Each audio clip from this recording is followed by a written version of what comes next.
মুনাফিককে প্রশ্ন করার পরে মুনাফিক সঠিক কোনো উত্তর দিতে পারবে না।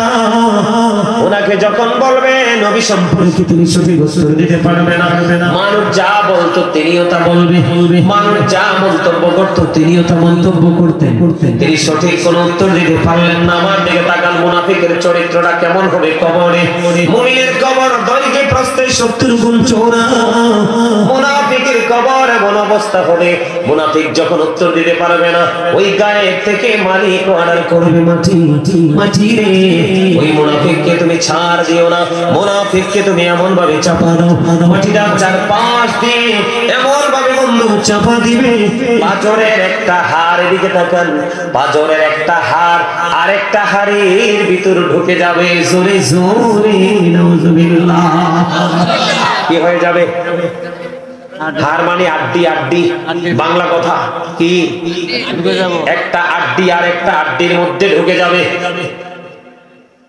আল্লাহর কুদরতে মাটি চারপাশ দিয়ে এমন ভাবে চাপ দিয়ে ধরবে, চিৎকার হাহাকার কেউ শুনবে না সেদিন।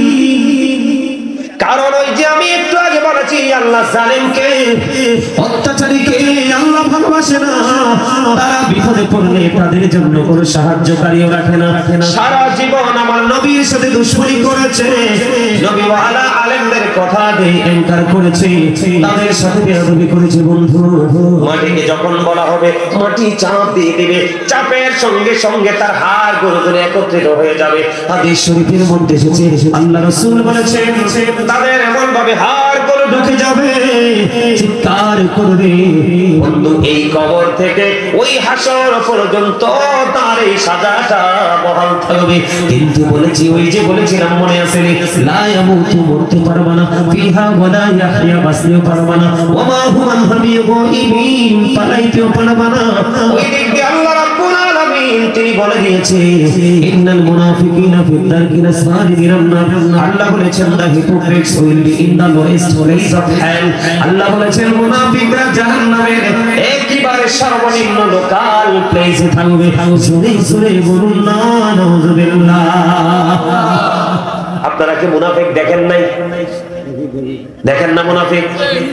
এখন যে মুনাফিক দেখেন, এগুলো হলো বন্ধু ছোট। কারবালার ময়দানে যে মুনাফিক ছিল অত্যন্ত বড় বড়। কিন্তু এই যে আমার দাদা বলেছে এখনো বড় বড় আছে, কিন্তু বড় বড় আছে যেগুলো দৃশ্যমান, আমরা তাদেরকে দেখি, তাদের ছেঁড়াফেরা আছে, তবে ওদের মতো বড় নয়। বলে হুজুর কেন বললেন? কারণ ওরা তো ডাইরেক্টলি আমার নবীজির কলিজার টুকরাকে শহীদ করে দিয়েছে। কথা বলেন না কেন? ইমাম হুসাইন, ইমাম হাসান হুসাইন দুই ভাই যুবক, তোমাদের বন্ধু। আল্লাহ রাসূল হাদিস শরীফের মধ্যে এসেছে, আল্লাহ রাসূল বলেছেন আল হাসান ওয়াল হুসাইন সাইয়্যিদা শাবাবি আহলিল জান্নাহ। আল্লাহর হাবিব বলেছেন ইমাম হাসান এন্ড হুসাইন আর the leader of younger people in Jannah. বন্ধু, জান্নাতে তোমাদের জন্য, জান্নাতে যুবকদের সরদার হবে আমার নবীজি কলিজার টুকরা। এই মুনাফিক আপনাদেরকে একটা एग्जांपल দেই। কি কিছু বলবে? হ্যাঁ, তো কিছু না বললে কানে কানে কথা দরকার আছে, নিয়ে নি। আপনারা হয়তো বাড়ি ঘর থেকে আসছেন, হুট করে বাড়ি ঢুকে যাবেন। আমার আশাটা এনে সহজ না, যে আমারে দাওয়াত দিছে হে কইতে পারবো কদিন ফোন দিছি। আমি তো আসবোই না, যেহেতু এসেই পড়েছি, আপনাদেরকে একটু আলোচনা শোনার দরকার আছে না? কথা বলেন, আসেনি নাকি বিরক্ত হন? বিরক্ত হলে তারপরও রেডি আছে আমার কাছে, মনে ওইদিকে না তারপর, হ্যাঁ চাইলে দিয়ে দিল। আপনাদের জন্যই করা হয়েছে, একটু শোনেন। মুনাফিক কত জঘন্য, একটু শোনেন। বন্ধুরে আমার ইয়াজিদের বাবা আমির মুআবিয়া, আমার নবীজির একজন সাহাবী ছিল রে, অত্যন্ত প্রেমময় একজন সাহাবী ছিল। না, ইয়াজিদ মুনাফিক মার্কা মুসলমান ছিল। কি মুনাফিক মার্কা মুসলমান ছিল? খেয়াল করেন, ইয়াজিদ বাহিনী ইমাম হুসাইনেরকে শহীদ করে দিয়ে কারবালার ময়দানে ওনার এই পবিত্র মাথাটাকে পদদলিত করলো। পুরস্কারের জন্য যখন ইয়াজিদের বাড়ির দিকে রওনা হলো, রাস্তার মধ্যে অন্ধকার হয়ে গেল। হয়ে গেল। এখানেই তারা তাবু গাড়লেন। তাবু গাড়ার পরে বন্ধু ওখানে বসবাস করতেন খ্রিস্টান পাদ্রী। খ্রিস্টান পাদ্রী জানতে পারছে আহলে বাইতের অন্যতম একজন সদস্য আলী মাকাম ওনার কলিজার টুকরা ইমাম হুসাইনকে নিয়ে যায়। এবার বন্ধু খ্রিস্টান পাদ্রী চলে আসলো ইয়াজিদ বাহিনীর কাছে এসে বলে, রে ইয়াজিদ বাহিনী, তোদের মতো হতভাগা কে হতে পারে রে? নবীর কলিজার টুকরাকে তোরা নির্মমভাবে শহীদ করে দিলি। আমাকে শুধু একটা রাতের জন্য ইমাম হুসাইনের মাথাটা শুধু দিবি রে, আমি তোকে তার বিনিময় দেব 10,000 দিরহাম। বন্ধু মুসলমান নবীর মুনাফিকেরা টাকার জন্য 10,000 দিরহামের বিনিময় নবীজির কলিজার টুকরার মাথাটা দিয়ে দিলেন খ্রিস্টান পাদ্রীকে।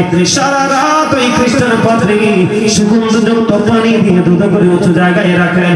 চাইয়ে রইলেন, চাইয়ে দেখলেন সাদা দত্তবে সাদা নুরানি পাখি ইমাম হুসাইনের মাথার চারপাশে সওয়াব করতেছে।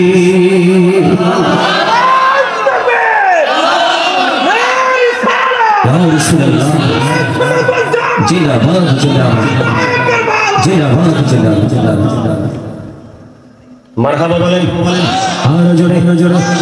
এই ঘটনাটা ছোট্ট করে বললাম, আরো মজা করে বলতে পারতাম, কারণ আমার আলোচনাটা অন্যদিকে। আমি আপনাদেরকে বুঝিয়েছি এই জন্য তারা টাকার জন্য সব করতে পারে। মুনাফিক এক কাপ চায়ের জন্য সব করতে পারে, ঠিক কিনা বলে? এই জন্য বন্ধু মুনাফিক বড় ভয়ঙ্কর, এদের থেকে বেঁচে থাকতে হবে। সবচেয়ে বড় ভয়ঙ্কর মুনাফিক হলো আমার নবীর প্রেমের বাণিজ্য যারা চায়ের বিনিময় করে।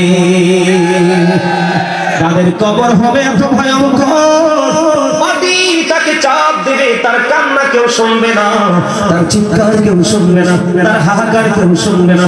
সবাই বন্ধু তাকিয়ে থাকবে রে, কারণ কি লাভ হবে আমি জনকে দোষে, সব পেয়েছি আমি আমার আপন কোনো দোষে।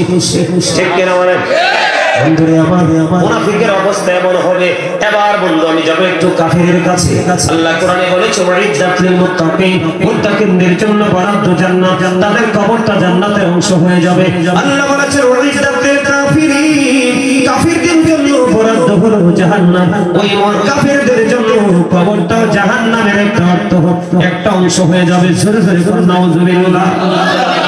কাফেরকে যখন প্রশ্ন করা হবে তারা বলবে না আদ্রি জানি না, প্রশ্ন করা হবে না আদ্রি জানি না, আবার প্রশ্ন করা হবে না আদ্রি জানি না, বন্ধু জানি না বলতে বলতে তার কবরের মধ্যে মিনিমাম 99টা সাপ সেদিন বরাদ্দ থাকবে। কয়টা?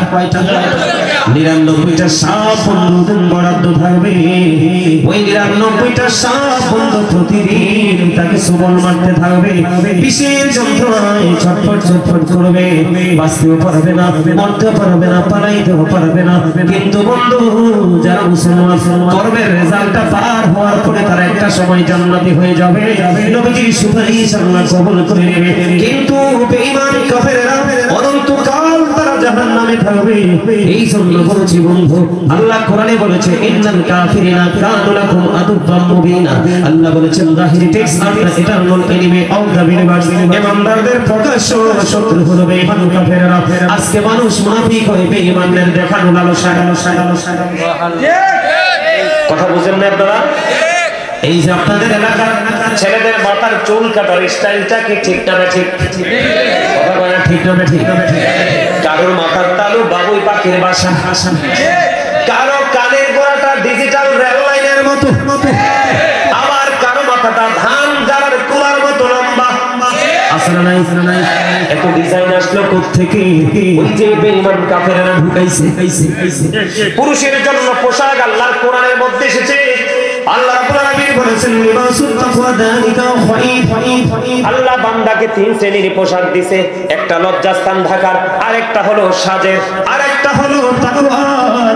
যেই তাকওয়ার পোশাক কমফোর্ট দিয়া থাকবে নবী বরাবর, আর নিচের দিক দিয়ে থাকবে টাকনুর উপরে। এই কন্ডিশনে পোশাক পরা ইমানদার পুরুষের জন্য ফরজ। এখন দেখেন ছেলেরা যে জিন্স প্যান্ট পরে নাভির প্রায় 2-3 আঙ্গুল নিচে, আবার টাকনুর নিচে এই পোশাক একজন ইমানদারের জন্য কখনোই বৈধ নয়। তারই সাথে সাথে যদি আমি বলি মা বোনেরা, সেই মহিলারা 3 পিস পরেন, শাড়ি পরেন, যেটাই বলেন পরার পরে তাদের শরীর দেখা যায়, মনে করবেন নবীজি বলেছেন নারী পুরুষ উভয় হলে ন্যাংটা উলঙ্গ। জোরে জোরে বলেন নাউজুবিল্লাহ। আজকে মুসলমানের সংস্কৃতি আসেনি। যদি থাকতো সবগুলো ছেলে পাঞ্জাবি পরে আসতো, সবগুলোর মাথায় টুপি থাকতো।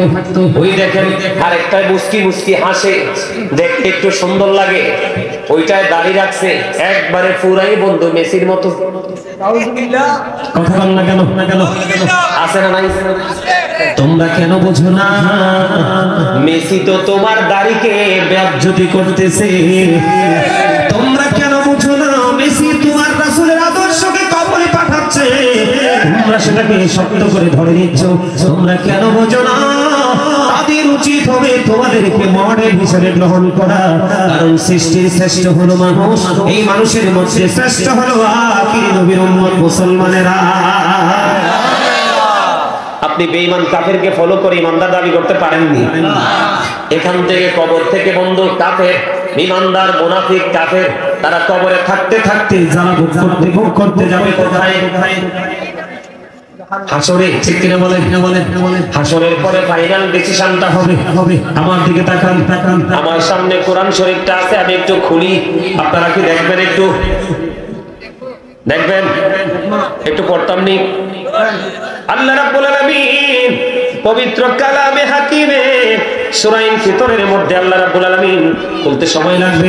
আল্লাহ রাব্বুল আলামিন সূরা ইনফিতরের প্রথম নম্বরে বলেছেন ইদাস সামাউ ফাতারাত ওয়া ইদাল কাওয়াকিবু ইনতাসাওয়াত ওয়া ইদাল বিহারু ফুজ্জিরাত ওয়া ইদাল কুবুরু বুসিরাত আলিমাত নাফসুম মা কদ্দামাত ওয়া আখরাত। চুরি চুরি বলুন আল্লাহু আকবার। আল্লাহ রাব্বুল আলামিন বলে দিয়েছেন কবরটা যখন ভেঙে চলে যাবে, তারকাগুলো বিক্ষিপ্ত হয়ে ঝরে ঝরে পড়বে, সমুদ্র উদ্বেলিত হয়ে যাবে। আল্লাহ রাব্বুল আলামিন বলেছেন সেই দিন ওয়াইদাল কুবুর বুসিরাত আলিমাত নাফসুম মা কদ্দামাত ওয়া আখরাত। কবরটা যখন উপেল হয়ে যাবে, প্রত্যেকেই দেখতে পারবে, জানতে পারবে কে কি করেছে আর কি করেনি। এটা হলো বন্ধু হাসরের দিন। এত ভয়ঙ্কর হবে, সূর্যটা মাত্র আপনার মাথার উপরে থাকবে সরাসরি, সূর্যের তাপে কিরণে মানুষ ঘেমে যাবে, দুর্গন্ধময় পরিবেশ হয়ে যাবে। এটার মধ্যে থাকতে হবে। ও বন্ধু, কিন্তু মজার বিষয় হলো যারা যৌবনকালে আল্লাহর গোলামি করেছো, আল্লাহর হাবিব জানিয়ে দিয়েছে ওই কঠিন বিপদের দিনে আল্লাহ রাব্বুল আলামিন ওই যৌবনকালে যে যুবক এবং যুবতী আল্লাহ নবীর প্রেমে বিমূঢ় হয়েছিলেন, আল্লাহ রাব্বুল আলামিন তাদেরকে আল্লাহর আরশের ছায়ার নিচে জায়গা দিবে। আর বাকি তার ঠিকানা কোথায়? সূর্যের তাপের নিচে। সূর্য এখন আছে 9,13,00,000 মাইল দূরে।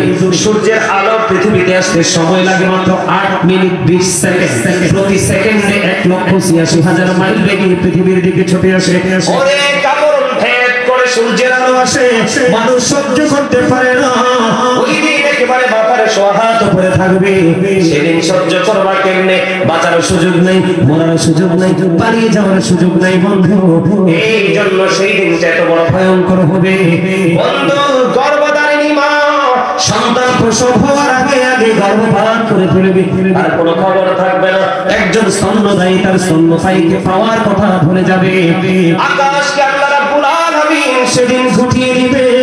একটা মানুষ পৃথিবীর বুকে যেমনি করে তার লিখিত দপ্তরকে গুটিয়ে নেয়, এমনি ভাবে সব কিছু আল্লাহ ক্লোজ করে নেবে। জোরে জোরে বলুন আল্লাহু আকবার। পাহাড়ের অস্তিত্ব খুঁজে পাওয়া যাবে না। ও বন্ধু, পৃথিবী নিশ্চিহ্ন হয়ে যাবে, শুধুমাত্র থাকবে আল্লাহর আরশ। ওই দিন হবে অত্যন্ত ভয়ঙ্কর। সেই দিন আপনার বাঁচার জন্য সুপারিশ করার জন্য রাসূলের প্রয়োজন। এই জন্য রাসূল যে হাদিস বলেছে সেইগুলো মেনে চলা দরকার। আসসালামু আলাইকুম। আর কেউ বলেন আসসালামু আলাইকুম। আমার ফুলচেরাতের পোলটা 30,000 বছরের রাস্তা হবে। কেমন করে শুইব, কেমন করে বলবো সহ্য করব, সহ্য করার মতো ক্ষমতা কি সেদিন থাকবে? প্রত্যেক মানুষের কবর থেকে হাসরের ময়দানটা 50,000 বছরের রাস্তা হবে বন্ধু। কি করবা সেদিন? আমরা কি করব? কোনো উপায় খুঁজে পাবো না। আল্লাহ রাসূল বলে দিয়েছেন, বান্দারে উম্মত তোমরা সাবধান হয়ে যাও। হুজুর কেন সাবধান হয়ে যাবো? আমি আপনাদেরকে বলে জান্নাতীদের জন্য খাবার জান্নাতি মনে আছে আপনাদের? জান্নাতীদের খাবার জান্নাত থেকে আসবে। তবে সবচেয়ে বড় মজার বিষয় হলো তারা যারা ইচ্ছা খাইবে, কিন্তু পায়খানা হবে না, প্রস্রাব হবে না, মল মূত্র ত্যাগ করবে না।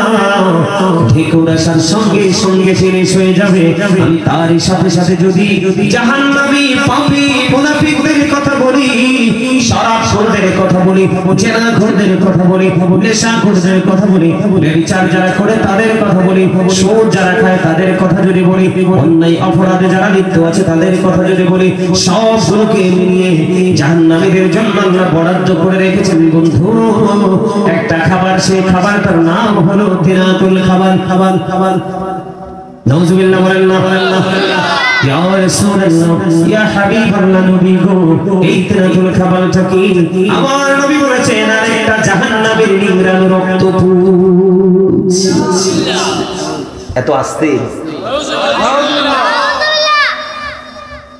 একটা মরে পচে দুর্গন্ধযুক্ত হয়ে যাবে, বডিটা লিকুইড হয়ে যাবে, আর আরেকটা জাহান্নামীকে সেটা খাইতে দেওয়া হবে। শুধু এখানে ক্ষান্ত নয়, মানুষ যখন পরিশ্রম করে ক্লান্ত হয়ে যায়, হয় কি হয় না? বিশেষ ভাবে ক্লান্ত হয়ে যায়, প্রাণীর তৃষ্ণা লাগছে, পানি খুঁজতে থাকে। আপনার আমার প্রাণের নবী জানিয়ে দিয়েছে, ওরে পৃথিবীর আমার পৃথিবীর লোভে পড়ে তোমরা কত অন্যায় অপরাধ করছো। আল্লাহ রাব্বুল আলামিন সূরা আলে ইমরানের 185 নম্বর আয়াতের শেষ অংশে বলে দিয়েছেন, ওয়ামাল হায়াতুদ দুনিয়া ইল্লা মাতাউল গুরুর। দুনিয়ার জীবন একটা ধোঁকা, একটা প্রতারণা। এই ধোঁকার মধ্যে থাকি তোমরা ইবাদতের মধ্যে পড়ে অন্যায় অপরাধের মধ্যে পড়ে আছো। জাহান্নামী যখন পানির তৃষ্ণা লাগবে, পানি পানি করে চিৎকার দিতে থাকবে, আল্লাহ রাব্বুল আলামিন তাদের জন্য পানি বরাদ্দ করে রেখেছে।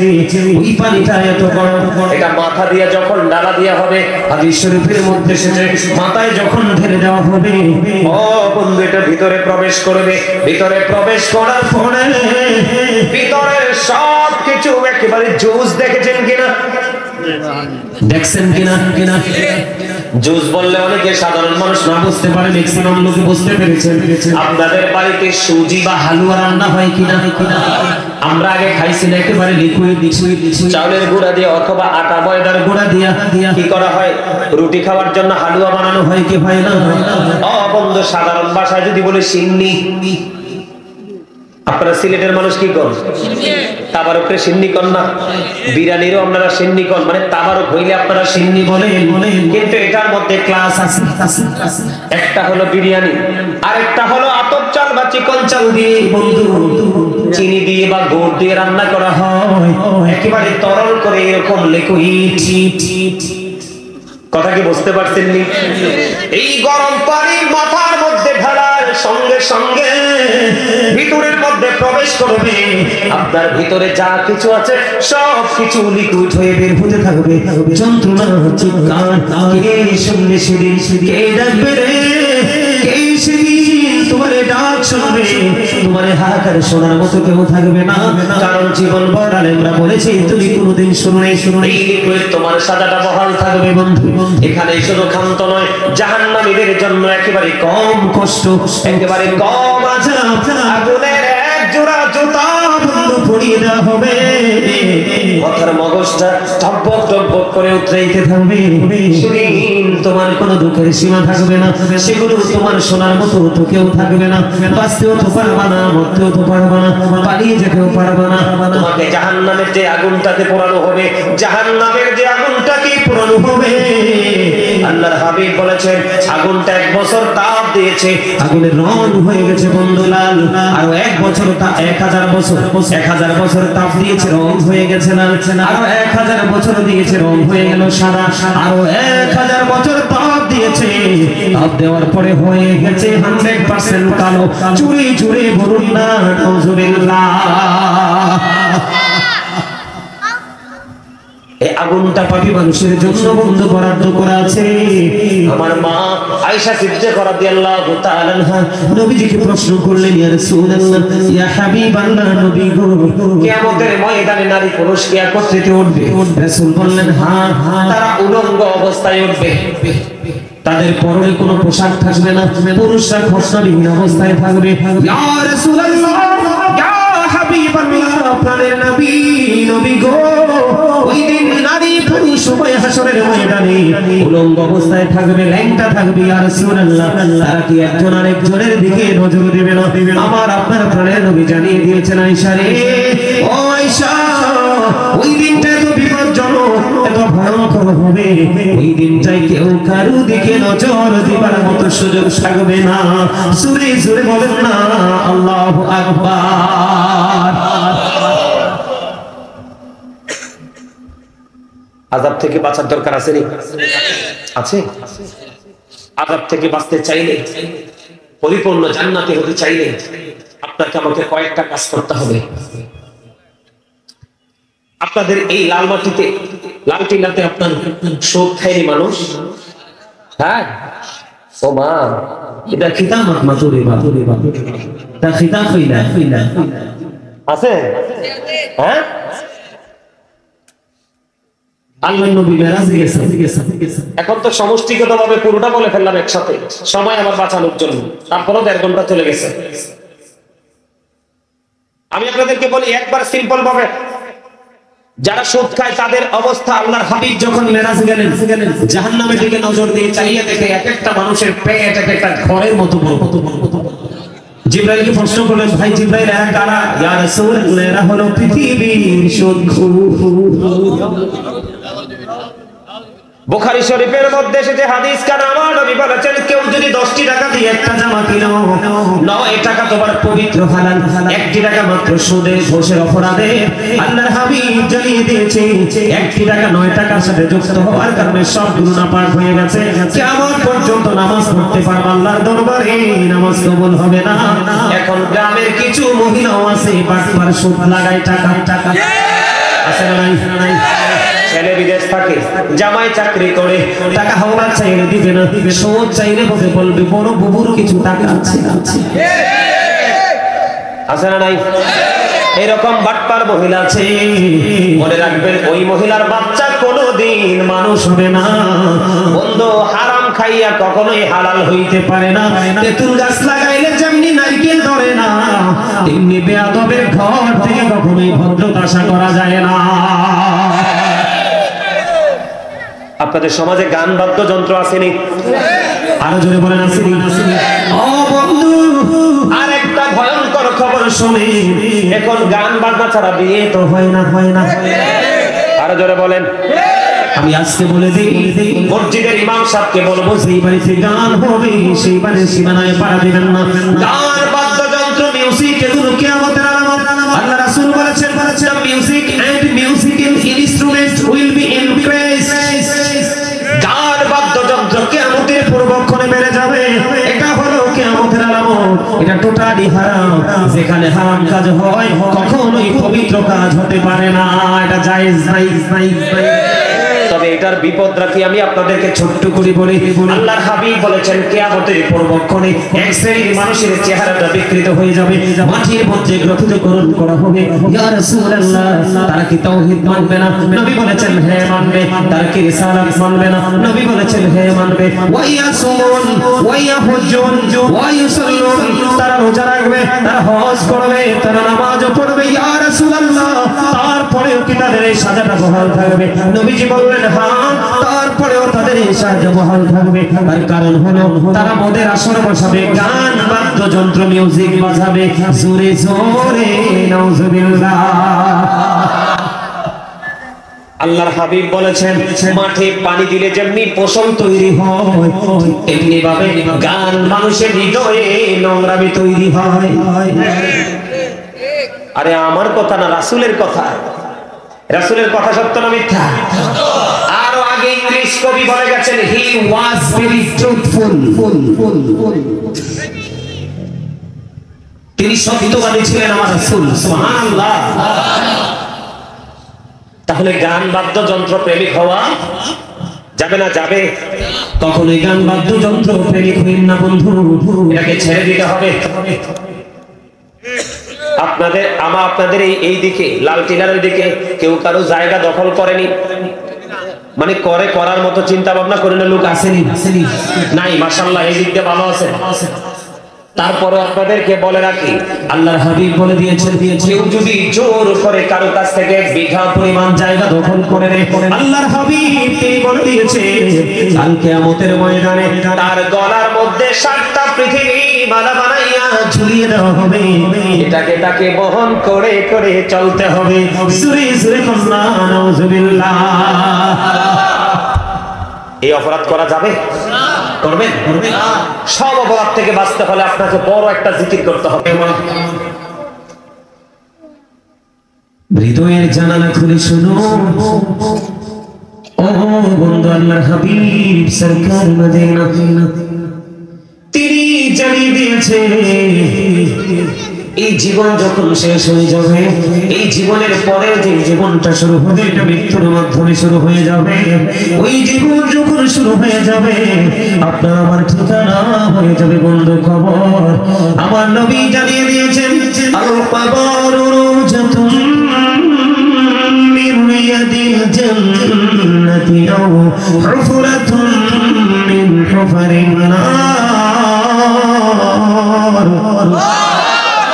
আল্লাহর হাবিব সরকার মদিনা আপনার আমার প্রাণের নবী বলে দিয়েছেন এই পৃথিবীর মানুষ, ভবানীপুরের মানুষ, লাল টিলার মানুষ, হৃদয় খুলে শোনো।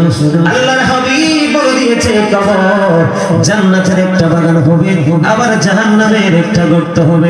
নেগেটিভ এন্ড পজিটিভ, আলো এবং আধার, ভালো এবং মন্দ, দুইটি রূপে রূপান্তরিত হবে কবর। এই হাদিস শরীফ দ্বারা প্রমাণিত বন্ধু, দুইটি রূপে রূপান্তরিত হবে। এর মধ্যে পুরো দুইটা দিকের মধ্যে একটা দিক হলো মুমিনের জন্য, আর কষ্টের যন্ত্রণা, কষ্টের জায়গা, যন্ত্রণার জায়গা ওই সাইডটা হবে মুনাফিক এবং বেঈমান কাফেরের জন্য। জোরে জোরে বলেন না নাউজুবিল্লাহ। আপনার আমার প্রাণের নবী হাদিস শরীফ দ্বারা তিনি বর্ণনা করে দিয়েছেন বন্ধু। এখন আমি যদি কোরআন শরীফের 30 পারা সূরা ইনফিতরের মধ্যে যাই, আল্লাহ রাব্বুল আলামিন অত্যন্ত চমৎকার ভাবে তিনি বলে দিয়েছেন বিসমিল্লাহির রহমানির রহিম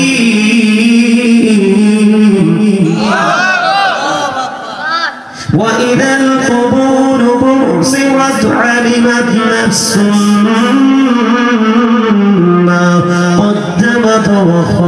আল্লাহ রাব্বুল আলামিন বলে দিয়েছে কবরটা যখন ওপেন হয়ে যাবে, আপনার আমার জীবনে কি কি করেছি আর কি করিনি সব কিছু আমরা বন্ধু প্র্যাকটিক্যালি দেখতে পাবো।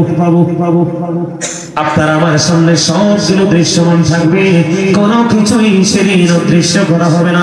বন্ধুরে আমার, এই জন্য আমি আয়াত আপনাদের সামনে তুলে ধরেছি, এই জন্য তুলে ধরেছি তার কারণ হলো আমরা হয়তো মনে করি মানুষকে ফাঁকি দিতে পারলেই মনে হয় বেঁচে গেছি, ঠিক কিনা বলেন? আমরা হয়তো মনে করি সৃষ্টিকে ফাঁকি দিতে পারলেই বেঁচে গেছি। না না বন্ধু, আল্লাহ রাব্বুল আলামিন কোরআনে বলেছেন ওয়া ইন্না আলাইকুম লাহাফিজিন কিরামান কাতিবিন। জোরে জোরে বলেন আল্লাহু আকবার। কিরামান কাতিবিন আছে আপনার আমার দুই কাঁধে, কিরামান কাতিবিন কাঁধে বসিয়া সকল কর্ম লিখিতেছে হুকুমনিয়া, আল্লাহর হুকুমনিয়া। 40 কদম হাঁটিয়া আসবে সজন, মুনকার নাকির হাজির হইবে রে তখন। ঘুমটা করিয়া সওয়াল ও মুসলিম ভাই, ঘুমটা করিয়া সওয়াল করিবেন তখন। 40 কদম হাঁটিয়া আসবে রে সজন, কি সওয়ালের কি জবাব হইতে যে পারে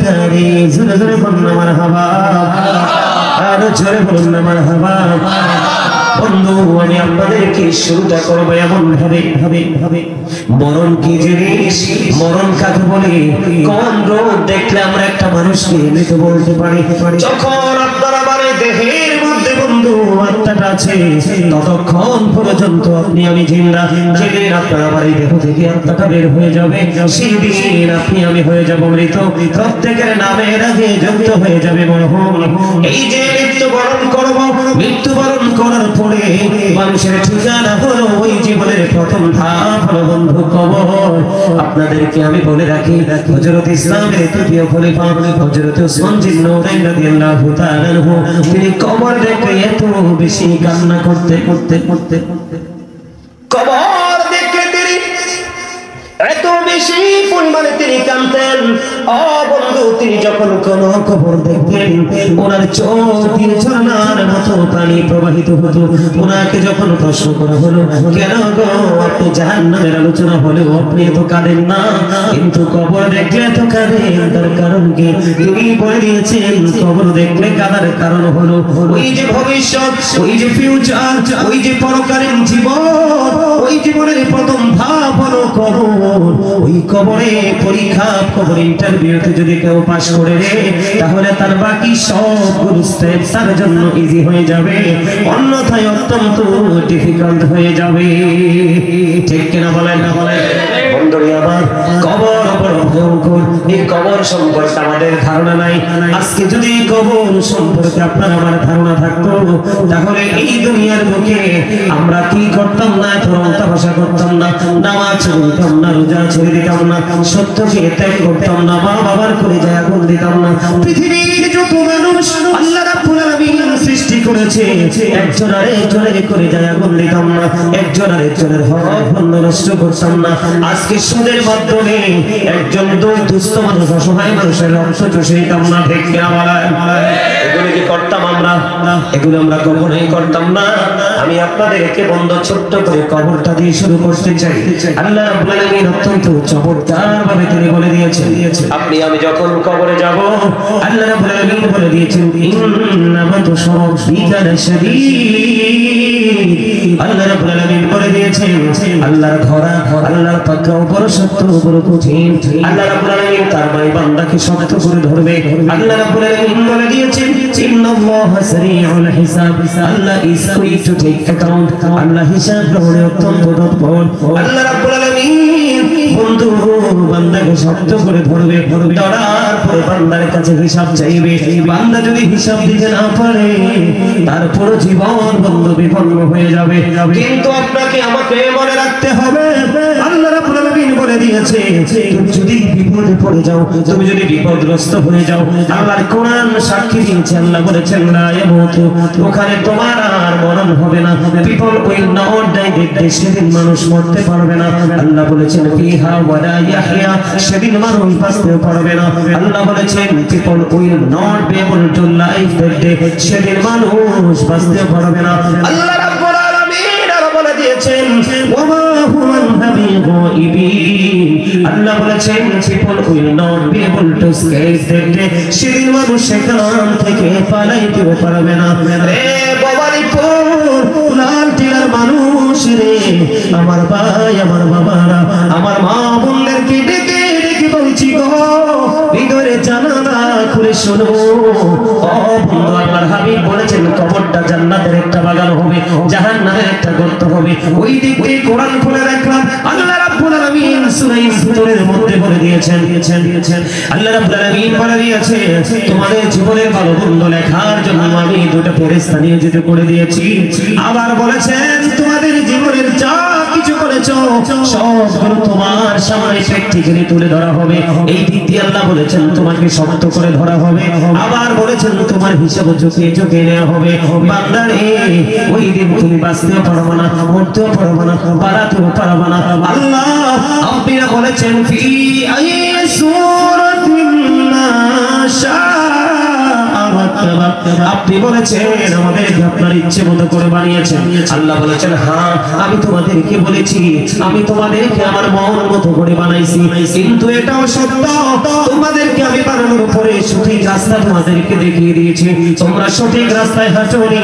কোরআন শরীফের সূরা ইউনূসের 44 নম্বর আয়াতে আল্লাহ রাব্বুল আলামিন বলে দিয়েছেন ইন্নাল্লাহা লা ইয়াযলিমুন নাসা শাইআন ওয়ালাকিন্নান নাসা আনফুসাহুম ইয়াযলিমুন। আল্লাহ রাব্বুল আলামিন বলেছেন আল্লাহ আল্লাহর বান্দার উপর জুলুম করে না, বান্দা নিজের উপর জুলুম করে।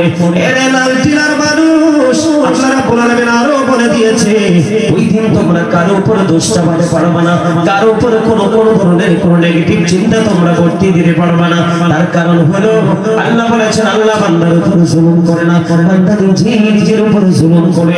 আল্লাহ রাব্বুল আলামিন আরো বলে দিয়েছেন আল্লাহু লা ইউহিব্বুজ জালিমিন। আল্লাহ বলেছে আল্লাহ জালেমদেরকে ভালোবাসে না। আওয়াজ করে বলেন না নাউযুবিল্লাহ।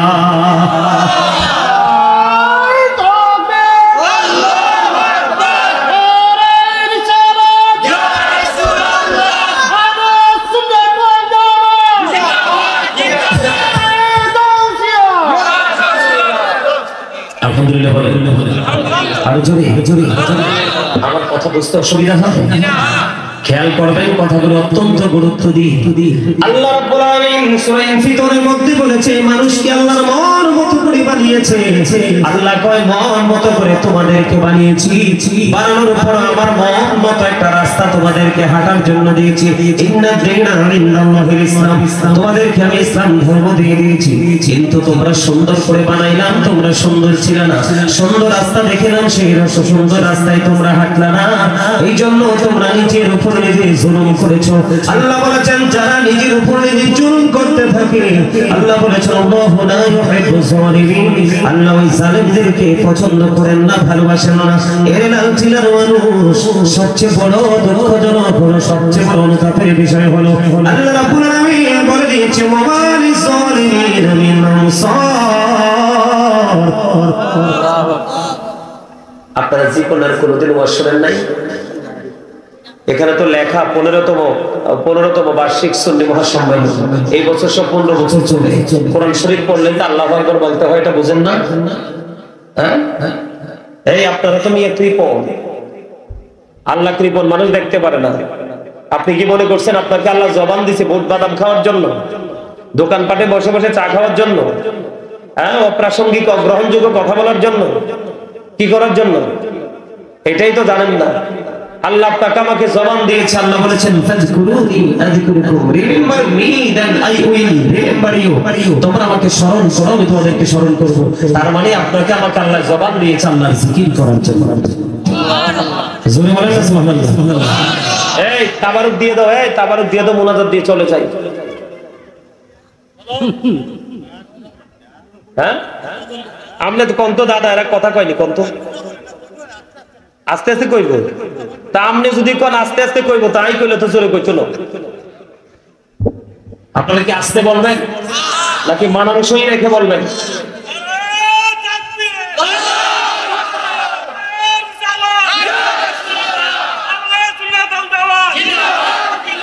দেখছেন দাদা এনা খেপারে পেয়া, দেখছেন দাদার বয়স কত হইব? মিনিমাম 70-75 হইব না? হইব। আর তোমার বয়স কত?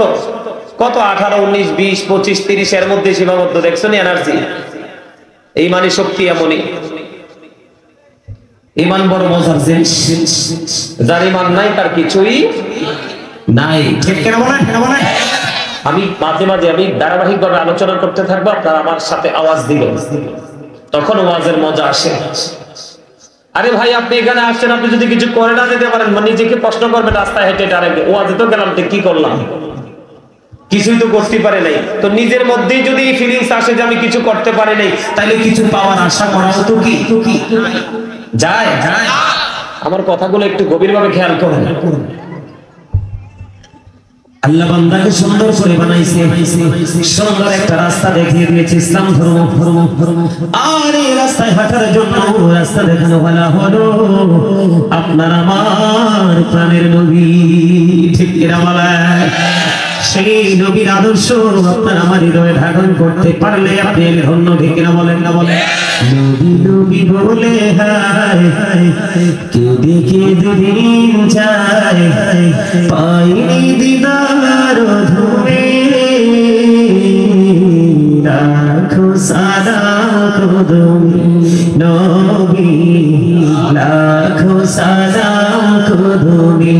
বলে নবী নবী বলে হায় কেঁদে কেঁদে দিন যায়, পাইনি দিদার ধুমে,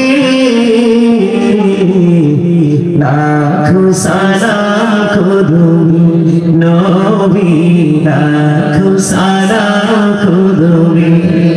সোনার মদিনায় লুকিয়ে আছো গো, দেখতে না পাই নয়নে আমি, দেখতে না পাই নয়নে, দয়ারি নজরে যাও, গুনাহের দেখা দাও, দয়ারি নজরে যাও, গুনাহের দেখা দাও, ধন্য করো জনমে, লাখো সালাম কদমে নবী, লাখো সালাম কদমে। মারহাবা। আপনারা গজল পছন্দ করেন না? না তো করলে আমার সাথে গান না কেন? গজল পারেন না? না আমার এই দাদাই কইছে পারেন না, আসলে তো হয়েছে আপনারা পারেন না। বুদ্ধিমান মানুষ হলে আমি প্রথম লাইনটা একবার বলছি না, দ্বিতীয় বাড়ি আরে ভাই এগুলো তো রুহের খোরাক, হৃদয়ের খোরাক। আপনি অবসর হয়েছেন, ভালো লাগে না, তখন আপনি রাসূলের প্রেমে আল্লাহর প্রেমে পরে গাইতে থাকেন, দেখবেন অটোমেটিক্যালি হৃদয়ে প্রশান্তি আসবে, ঠিক কিনা বলেন?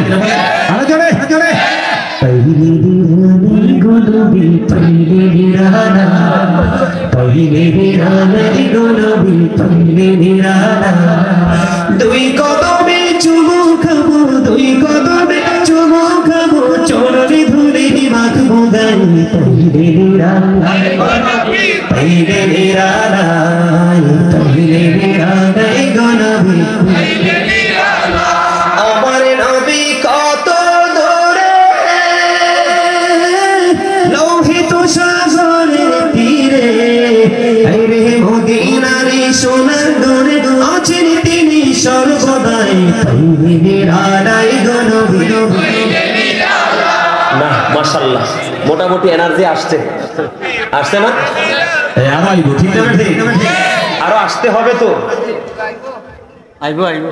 দেখো নাই কি করছে ময়মনসিংহ সম্মগঞ্জে দরবার শরীফ আগুন লাগাইয়ে পোড়াই ফেলছে, দেখছো নি? মসজিদ সহ ওরা এখানেও আসবে।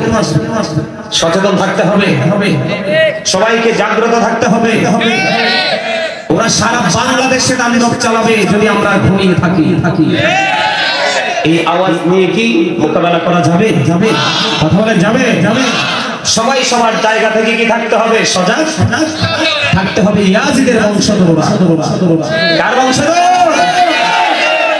ইয়াজিদের বংশধররা, ইয়াজিদের প্রেতাত্মারা 61 হিজরিতে রাসূলের কলিজার টুকরাকে নির্মমভাবে শহীদ করেছে। মা বোনদের উপর হায়নার মতো ছাপিয়ে পড়েছে। 1000-এরও বেশি মা বোন অবৈধ সন্তান প্রসব করেছে ইয়াজিদ বাহিনীর তাণ্ডবে। জোরে বলেন না নাউজুবিল্লাহ। 700-এর বেশি সাহাবীকে অতর্কিতভাবে হত্যা করেছে। এই ইয়াজিদের প্রেতাত্মারা আজকে এগুলো করছে, ঠিক কিনা বলেন? আপনাদেরকে ঘুমিয়ে থাকলে চলবে না, সজাগ থাকতে হবে। কান্টেরে আস্তে বন্ধুরে আমার দিকে তাকান। আমি কি বলতে চাই? মাঝে মাঝে সুবহানাল্লাহ, মাঝে মাঝে আলহামদুলিল্লাহ, আল্লাহু আকবার বলবেন। জান্নাতের বাগান মুখরিত হয়ে উঠবে। আল্লাহ বলেছেন আমি বান্দাকে সুন্দর করে বানাইলাম, সুন্দর করে বানাইয়া সুন্দর একটা রাস্তা আমি দিয়ে দিলাম। এই রাস্তায় যারা হাঁটলো না তারাই নিজের উপর নিজে জুলুম করলো। আল্লাহ কই যারা জুলুম করলো তারা হলো জালিম। আল্লাহ বলেছেন আল্লাহু লা ইউহিব্বুজ জালিমিন। আল্লাহ জালিমদেরকে কি করেন না, পছন্দ করেন না, ভালোবাসেন না। আল্লাহ বলেছেন মারি জালিমিনা মিন আনসার। জালিমরা যখন বিপদে পড়ে আল্লাহ তাদের জন্য কোনো সাহায্যকারীও রাখে নাই। জোরে জোরে বলেন না নাউজুবিল্লাহ। ও বাবারিপুর লাল টিলার মানুষ হৃদয় করে শোনো বন্ধু, এখন তুমি যে জুলুম করলে জুলুমের প্রকাশ তুমি পাবে কোথায়? গেলে কবরে গেলে কেমনে প্রকাশিত হবে আমি আপনাদেরকে বলি। আমি আজকে আপনাদেরকে এই কবর সম্পর্কে কয়েকটা হাদিস শোনাবো বন্ধু। এর মধ্যে প্রথম যে হাদিস শরীফ এটা হলো মুমিনকে ঘিরে। সুবহানাল্লাহ আল্লাহ বন্ধুরি আমার, মুমিনকে যখন কবরে রাখা হবে কালো বর্ণের নীল চক্ষু বিশিষ্ট দুজন ফেরেশতা কবরে প্রবেশ করবে। কালো বর্ণের নীল চক্ষু বিশিষ্ট দুজন ফেরেশতা কবরে প্রবেশ করবে। কবরে প্রবেশ করার পরে একজনের নাম হলো বন্ধু মুনকার, আরেকজনের নাম হলো নাকির। এই দুজন কবরের মধ্যে প্রবেশ করবে। প্রবেশ করে বন্ধু ওই আল্লাহর প্রিয় বান্দাকে ডেকে ডেকে তুলবে। ডেকে তোলার পরে আল্লাহর বান্দাকে প্রশ্ন করা হবে তোমার রবকে। তিনি উত্তর দিবেন আল্লাহ তোমার দিন কি? তোমার দিন ইসলাম। তোমার মাঝে যিনি প্রেরিত হয়েছে, তোমাদের মাঝে যিনি এসেছে উনি কি চিনো? তখন সঙ্গে সঙ্গে মদিনার কামলেওয়ালার পাগল, মদিনাওয়ালার পাগল ইমানদার মুমিন মুমিনা নারী এবং পুরুষ ওরা উত্তর দিয়ে দিবে হ্যাঁ তিনি হলেন আল্লাহর প্রিয় বান্দা এবং রাসূল। জোরে জোরে বলুন না সুবহানাল্লাহ। বন্ধু তিনি যখন উত্তর দিবে, উত্তর দেওয়ার সঙ্গে সঙ্গে গায়েব থেকে আওয়াজ নেমে আসবে। গায়েব থেকে আওয়াজ চলে আসবে। সে আওয়াজটা হবে এমন দৈর্ঘ্য এবং প্রস্থে বন্ধু তার কবরটা 70 গুণ চওড়া হয়ে যাবে। জোরে জোরে সুবহানাল্লাহ। আপনারা কি বলেন? লম্বা আর এটার কি বলেন? চওড়া চওড়া যাক সেটাই বলেন আপনাদের হিসাবে। দৈর্ঘ্য এবং প্রস্থ উভয় দিক থেকে মুমিনের কবর 70 গুণ প্রশস্ত হয়ে যাবে।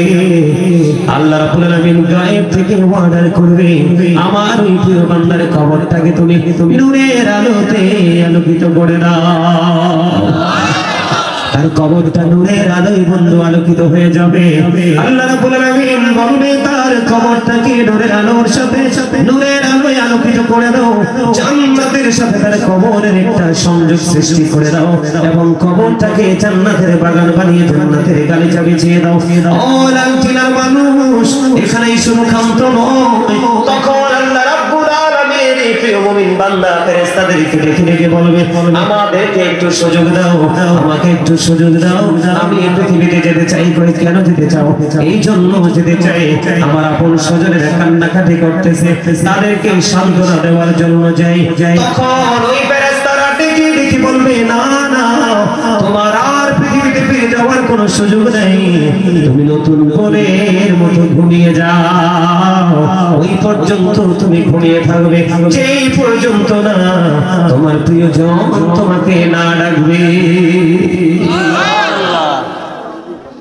কথা কি বুঝতে পেরেছেন আপনারা? আমার কথা বুঝে আসছে?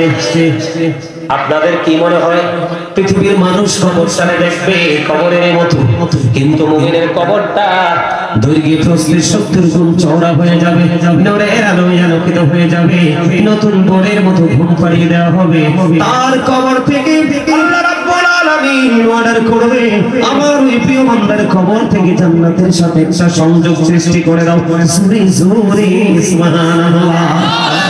বন্ধু হৃদয়ের জানালা খুলে তোমরা শুনো, শুধু এখানে ক্ষান্ত নয়। সূরা বাকারার মধ্যে আল্লাহ রাব্বুল আলামিন বলে দিয়েছেন ও বন্ধু, আল্লাহ রাব্বুল আলামিন বলে দিয়েছেন সূরা বাকারাতে এসেছে ইনদা রাব্বিহিম ইউরযাকুন। আল্লাহ রাব্বুল আলামিন তাদের জন্য জান্নাতি খাবার বরাদ্দ করে রেখেছে। এটা মুমিনের কবর। কিসের কবর? মুমিন কিন্তু উত্তর দিয়ে দিয়েছে। অন্য হাদিসের মধ্যে এসেছে তাদেরকে যখন প্রশ্ন করা হবে, মুমিনকে যখন প্রশ্ন করা হবে সঙ্গে সঙ্গে সে উত্তর দিয়ে দিবে। উত্তর দেওয়ার সঙ্গে সঙ্গে গায়েব থেকে কুদরতিভাবে গায়েবী আওয়াজ আসবে, আমার এই বান্দা যা বলেছে সত্য বলেছে। তাকে ফেরেশতারা প্রশ্ন করবে, তুমি এটা জানলে কি করে? ওই আমি আল্লাহর কিতাব থেকে জানতে পেরেছি। তখন ওই গায়েবী আওয়াজ আসবে, তার এই বক্তব্যকে সমর্থন করবে। আর ফেরেশতারা বলবে, আমরা জানতাম তোমার উত্তরটা এমন মধুময় হবে। আরে জোরে বলেন না সুবহানাল্লাহ। আমি আপনাদেরকে বলি, এই যে জিকির আপনি করতেছেন না, আমি বারবার বলি জিকির করেন বন্ধু। আল্লাহর হাবিব একদিন বন্ধু সফরে বের হলো, খেয়াল করবেন, আল্লাহর হাবিব একদিন সফরে বের হলো, সাহাবায়ে কেরামদেরকে নিয়ে হঠাৎ করে পথের মধ্যে তিনি থমকে দাঁড়িয়ে গেলেন। দাঁড়িয়ে তিনি বন্ধু খেজুরের দুটো ডাল দুটো কবরের মধ্যে এনে গেড়ে দিলেন। ইয়া রাসূলুল্লাহ, ইয়া হাবিবাল্লাহ, নবী গো, এই কবর দুইটার মধ্যে খেজুরের ডাল কেন আপনি গেড়ে দিলেন? ইয়া রাসূলুল্লাহ, আমার নবীজি বললেন, এই কবর দুইটার মধ্যে আযাব চলতেছে। নাউযুবিল্লাহ। ইয়া রাসূলুল্লাহ, ইয়া হাবিবাল্লাহ, প্রাণের নবী, নবী গো, কবর দুইটার মধ্যে আযাব হয়, আমি বুঝতে পারলাম, কিন্তু খেজুরের ডাল কেন আপনি গেড়ে দিলেন? ইয়া রাসূলুল্লাহ, এখানে আপনার আমার জানার দরকার আছে। খামখেয়ালি করে করে বন্ধু আমরা অনেক অন্যায় করে ফেলি। বন্ধুরে আমার, আমি আপনাদেরকে বলি, দুইটা কবরের মধ্যে আযাব হওয়ার কারণ হলো, একটা হলো সুগুলখুর, মানুষের গোপন কথা শুনে শুনে চায়ের দোকানে বসে বসে বন্ধু প্রকাশ করে দিত। কিছু মহিলা আছে এলাকার মধ্যে, বেকার মহিলা, অসভ্য মহিলা আছে না নাই? এই বাড়ির কথা ওই বাড়িতে, ওই ঘরের কথা এই ঘরে আছে না নাই? এইরকম সুগুলখুর আছে, যার কারণে সমাজ এবং বাড়ি ঘর বন্ধ অশান্তির মধ্যে থাকে, আছে না নাই? আল্লাহর হাবিব বলেছেন, একটা কবরের মধ্যে আযাব হচ্ছে এই কারণে ওই কবরবাসী সে পৃথিবীতে ঘুরে ঘুরে সুগুলখুরি করেছিল। আর একটা কবরের মধ্যে আযাব হচ্ছে এই কারণে ওই লোকটা সে প্রস্রাব করার পরে পানি খরচ করতো, কিন্তু ভালো করে পবিত্র হতো না।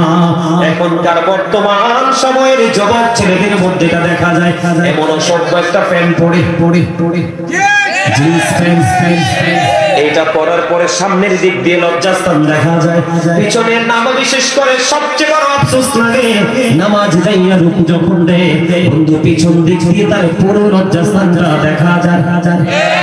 আমি আজকে আপনাদেরকে বলি, এই প্যান্ট পরে যখন ছেলেরা হাঁটে প্রায় সময় দেখি এই প্যান্টগুলো পরে বসা যায় না, দাঁড়িয়ে প্রস্রাব করে দেয়, প্রস্রাব করার পরে সেন্টটা আবার লাগিয়ে দেয়, আবার এই প্যান্টটা পরে মসজিদে চলে যায়।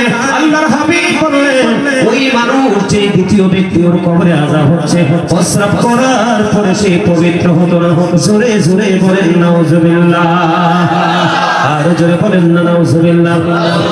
আমি আপনাদেরকে বলি, যেহেতু এই হাদিসটা এসেছে, যেহেতু কবরের সাথে যুক্ত বন্ধু, সাদ বিন মুআজ রাদিয়াল্লাহু তাআলা ইন্তেকালের পরে খেয়াল করবেন, সাদ বিন মুআজ রাদিয়াল্লাহু তাআলা ইন্তেকালের পরে তার জানাজায় ৭০,০০০ ফেরেশতা অংশগ্রহণ করেছে। তারপরেও আল্লাহর হাবিব তার কবরের পাশে দাঁড়াইয়া দোয়া করে দিয়েছে, ইয়া রাসূলুল্লাহ, ইয়া হাবিবাল্লাহ, নবী গো, কেন গো তার কবরের পাশে সেই তাসবিহ তাহলিল দোয়া চলছে? আমার নবীজি একটা ডাক দিয়ে বললেন, কারণ হলো সাদ বিন মুআজ রাদিয়াল্লাহু তাআলা জীবনে এত বেশি নেক আমল ছিল, এত বেশি আল্লাহর গোলামি ছিল, এত বেশি আল্লাহর গোলামি করেছে, আল্লাহ তার প্রতি এত বেশি খুশি হয়েছে, ৭০,০০০ ফেরেশতা তার জানাজায় অংশগ্রহণ করেছে, কিন্তু তারপরেও তার কবরের মধ্যে আযাব হওয়ার সম্ভাবনা আমি নবী দেখতে পেয়েছি। ইয়া রাসূলুল্লাহ, ইয়া হাবিবাল্লাহ, নবী কেন গো? আমার নবীজি বললেন, তার মধ্যে আমল ছিল যদিও বেশি, কিন্তু একটা জায়গায় সে যথেষ্ট উদাসীন ছিল, সে প্রস্রাব করার পরে ভালো করে পবিত্র হতো না। আমি আজকে আপনাদেরকে বলি, ভবানীপুর লালচুলার যুবকদেরকে বলি, তোমরা প্রস্রাব করে সাথে সাথে প্রস্রাব করে পানি খরচ করিও না। আজকে আমি তোমাদেরকে বলে দিলাম, তুমি প্রস্রাব করার পরে অনেক দূর পর্যন্ত হাঁটার পরে একটু চেক মাটির টুকরা বা টিস্যু নিয়ে দেখবা, তোমার প্রস্রাব আরো এক ফোঁটা চলে এসেছে। পুরুষের প্রস্রাব কিন্তু সহজে ক্লিয়ার হয় না, কম পক্ষে কিছু কদম হাঁটতে হয়। ওই পর্যন্ত তোমাকে পানি খরচ করা যাবে না যেই পর্যন্ত তোমার প্রস্রাবটা ক্লিয়ার না হবে। আর যেই পর্যন্ত তোমার প্রস্রাব ক্লিয়ার না হবে সেই পর্যন্ত তুমি ওযু বানাইয়া নামাজে যাইও না। একটা নামাজ 4 রাকাত, তুমি যদি শেষ রাকাতেও বসো তারপরেও তোমার নামাজ জামাতের সওয়াব তুমি পেয়ে যাবা।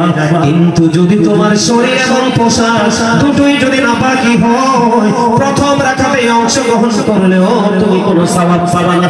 কারণ আল্লাহর হাবিব বলেছেন, না তুকবালু সালাতুম মিন গায়রি তুহুর ওয়ালা সাদাকাতুম মিন গুরুর। পবিত্রতা ছাড়া আমল কবুল হয় না, হালাল টাকা ছাড়া দানও কবুল হয় না।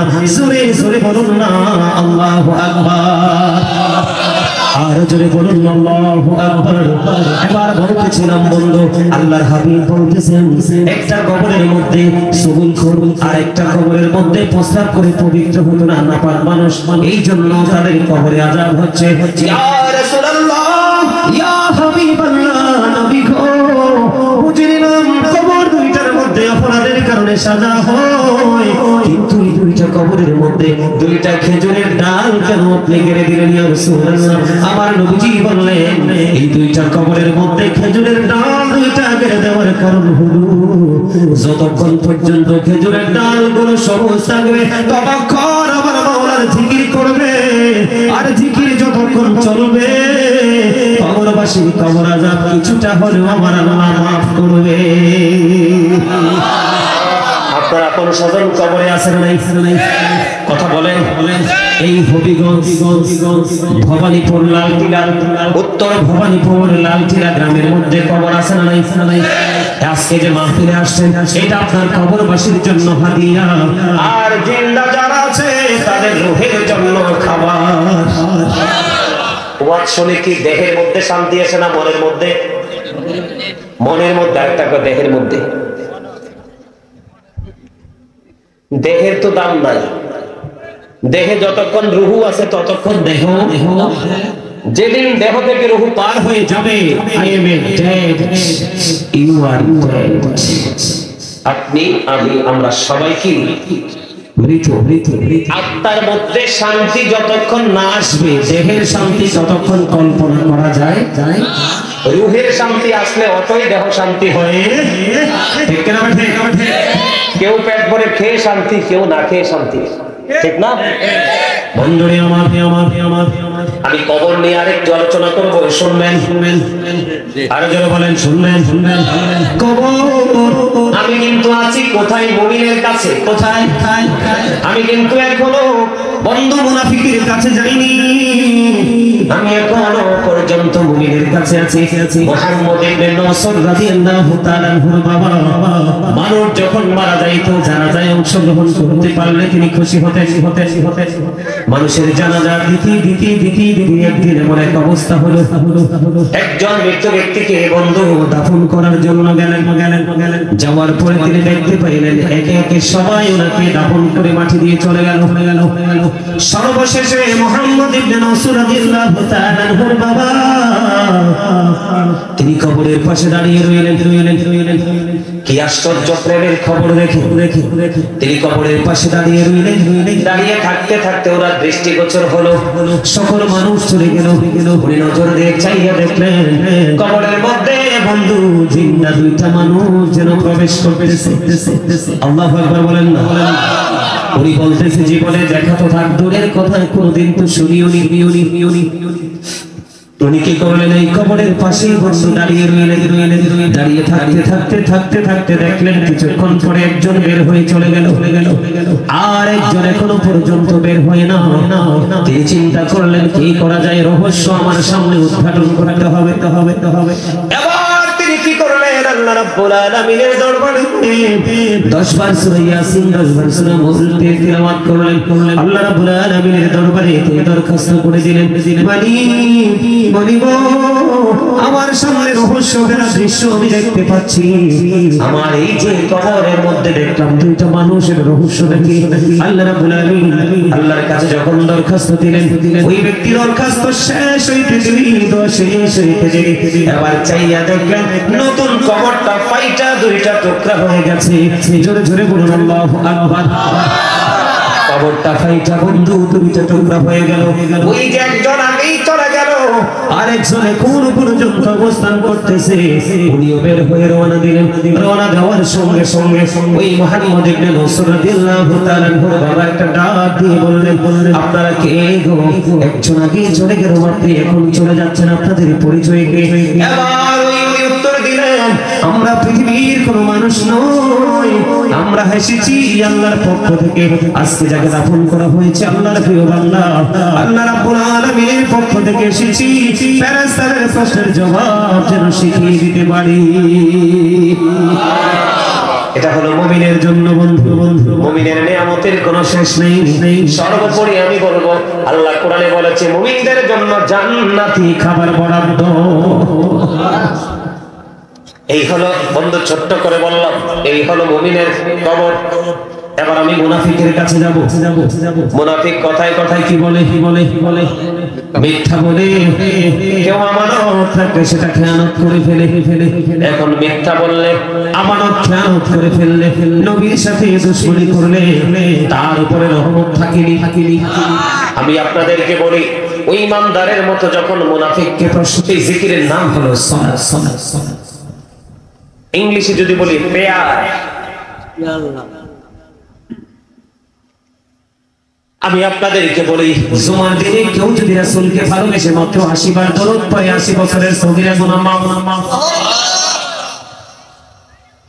দাইলামি শরীফের মধ্যে সে হাদিস খানা, হাদিসের রাবি হলেন হযরত আনাস রাদিয়াল্লাহু তাআলা আনহু। আপনার আমার প্রাণের নবী তিনি বলে দিয়েছেন, কেউ যদি রাসূলের সাথে প্রেমের ডোরি লাগাইয়া প্রতিদিন মাত্র 1000 বার যদি দরুদ পড়তে পারো, আল্লাহ রাসূল বলেছে, আল্লাহ রাব্বুল আলামিন জানিয়ে দিয়েছেন, সে জান্নাত না দেখা পর্যন্ত তার মরণ হবে না। সূরা আনকাবুতের মধ্যে এসেছে, আল্লাহ বলেছেন, ইন্না সালাতা তানহা আনিল ফাহশাই ওয়াল মুনকার। নামাজ মানুষকে খারাপ কাজ থেকে বাঁচায় রাখে, শুধু খারাপ কাজ থেকে বাঁচায় না বন্ধু। হাদিস শরীফের মধ্যে এসেছে, আপনার আমার প্রাণের নবী একদিন শীতের দিনে বের হলো। বের হওয়ার পরে গাছের দিকে তাকায়া দেখলেন পাতাগুলো বিরামহীন ভাবে ঝরে ঝরে পড়ছে। নবীজি গাছের ডাল ধরলেন, ডাল ধরে ডাক দিলেন, হে আবু জর, উত্তর দিলেন, লাব্বাইকা ইয়া রাসূলুল্লাহ। আমার নবীজি ডাক দিয়ে বললেন, হে আবু জর, তুমি চাইয়া দেখো শীতের কারণে গাছের পাতাগুলো শুষ্ক হয়ে ঝরে ঝরে পড়ছে। আল্লাহর প্রিয় বান্দা, নামাজের মাধ্যমে আল্লাহর কুদরতি কদমে যদি সিজদা লাগাই দিতে পারে, ওই শীতের দিনের গাছের পাতার মতো তার জীবনের সবগুলো গুনাহ ঝরে পড়ে যায়। আর ওয়াজের দরকার আছে নি? ওয়াজের দরকার আর নাই। এই যে নামাজ, এর চেয়ে বড় নিয়ামত আর কিছু হতে। নামাজ আপনাকে খারাপ কাজ থেকে বাঁচায় রাখবে, সকল নোংরা কাজ থেকে বাঁচিয়ে রাখবে। এবং যত নামাজ পড়বেন, জীবনে যত গুনাহ করবে, সবগুলো গুনাহ আস্তে আস্তে করে ঝরে যাবে। এই ওয়াজে যথেষ্ট না? আর জীবনে ওয়াজ শোনা লাগবে হেদায়েতের জন্য, আর জীবনে ওয়াজ শোনা লাগবে হেদায়েতের জন্য। যদি বুদ্ধিমান মানুষ হন, এই ওয়াজ কিন্তু আজ বুদ্ধিমান মানুষের জন্য, বুদ্ধিহীন মানুষের জন্য নয়। বুঝিনি? ঘন্টার পর ঘন্টা আলোচনা করতে হয় না, সারা জীবন আলোচনা করতে হয় না। একটা মানুষের জীবনকে বদলানোর জন্য একটু আলোচনাই যথেষ্ট। যার হেদায়েত মিলে একটুতে মিলে, আর যার মিলে না জীবন করলেও। বুঝে আসছে কথা? আপনার এই মাহফিল, আমাকে কানে কানে একজনে বলছিল, কে জানি, যে হুজুর আমাদেরকে একটু কালেকশন করবেন। এটা কি প্রতিষ্ঠানটা? কিসের? মসজিদের জন্য এই কালেকশন আমি করতে চাই একটু আপনাদের সামনে। আপনারা মনু কমে যাইতে আছে,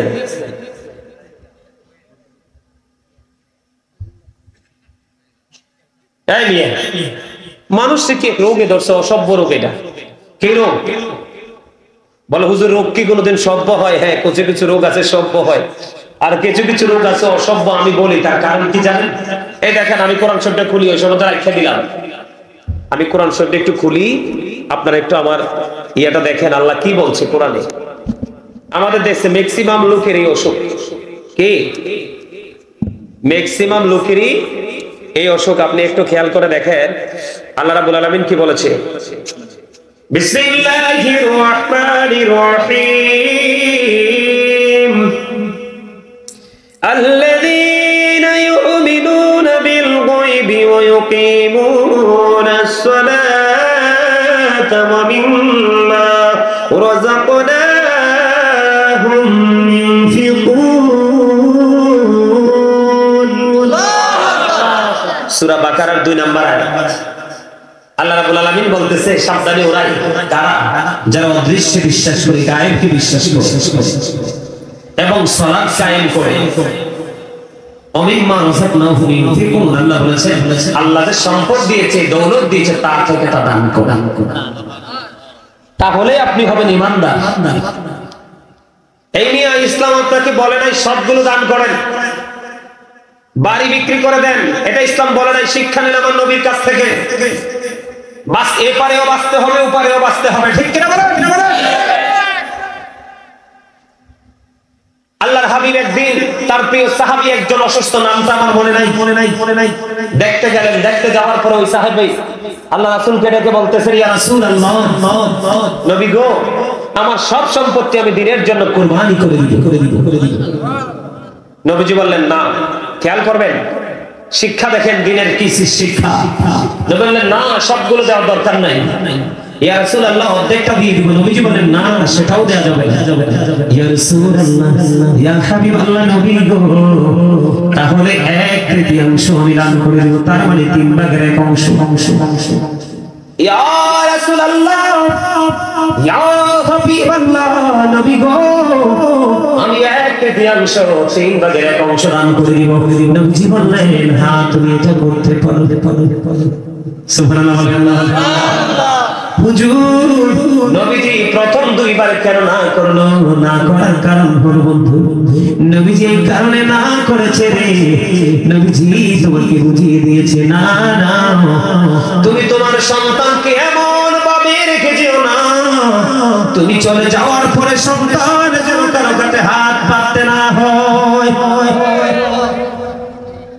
তোমার সম্পদ তুমি 2 অংশ তুমি রেখে দাও তোমার সন্তানের জন্য, ওলাদের জন্য, তারাও পৃথিবীতে চলো, আর 3 ভাগের 1 অংশ তুমি আল্লাহর সন্তুষ্টির জন্য দান করে দাও। তোমার অসুবিধা হবে না, ওটা তোমার ওই পারের বাজার। বলে হুজুর কেমন বাজার?